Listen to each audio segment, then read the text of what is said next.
Welcome to Friday, Jonathan. There's an appropriately heated debate going on about if police officers should wear lapel-mounted body cameras. Let's talk about it.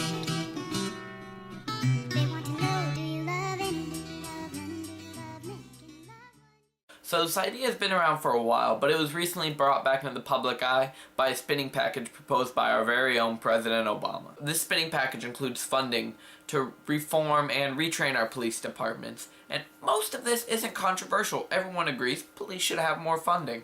What's getting everyone mad, though, is $75 million. The $75 million is going to go to reimburse police departments that decide to equip their officers with these lapel-mounted body cameras. I'm going to put in a picture because I keep saying lapel, and personally, I love saying lapel. It makes me feel like I'm frolicking on air, and you can't frolic on air unless you're a butterfly. I know what you're thinking. Oh, by golly, this is so reasonable. We should do it now. We should do it twice. Not so fast. Remember what I said Wednesday? We have to think complexly about our opinions. So let's think complexly about this. Has there been any testing grounds for this? Yes. What is the testing ground shown? It's complicated. Let's start at the beginning. In 2013, a small town of Rialto, California, equipped its 70 officers with these lapel-mounted body cameras. Lapel. What the city found wasn't that its cops were going around just throwing out the N-word or beating up people. That didn't mean these officers didn't have problems in the past. In fact, whenever they started wearing these body cameras, complaints plummeted by 88%. Now, we can take two things from this.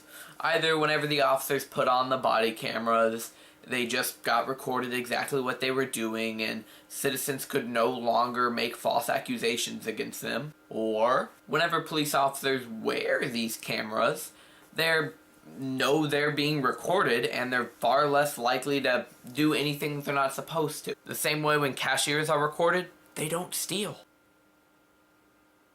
So this line of thinking can also be applied to one other interesting fact. What's that fact? When Rialto's police officers were equipped with these lapel-mounted body cameras, their use of force drops by 60%.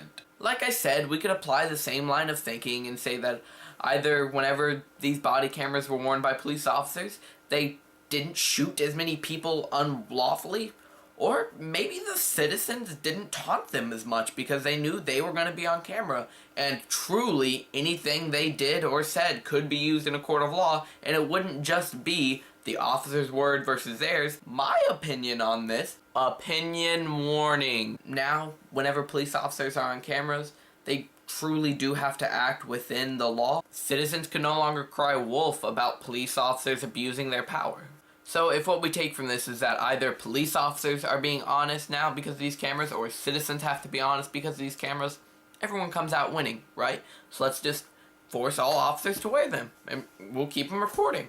It's not that simple. Ever since President Obama's administration suggested this, there has been a steady stream of people poo-pooing this idea. Mainly they're asking questions like, when will these cameras be recording? If they're 100% of the time, that's going to cost a lot of money to store all this audio and video.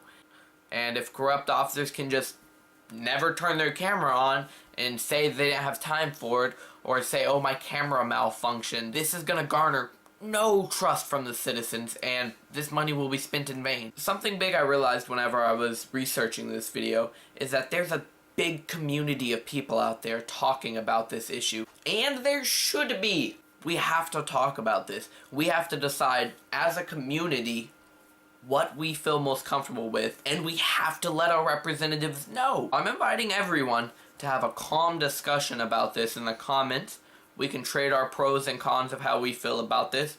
If we get enough people from this local Guadalupe County, we could even write out a letter and we could all sign it and then send it to our congressman.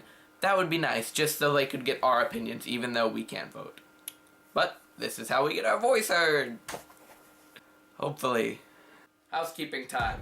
I'm Will of the John or Will YouTube channel. We post videos 3 days a week, Monday, Wednesday, and Friday. If you want to keep up with us, you could always follow us on Twitter, like us on Facebook, or subscribe to us on YouTube. That way you can get updates every time we publish a video. Scroll down there into the doobly-doo, click on one of the links to Facebook or Twitter, and if you're feeling a little frisky, you can scroll all the way down to the comments and leave your comment on how you feel about this issue.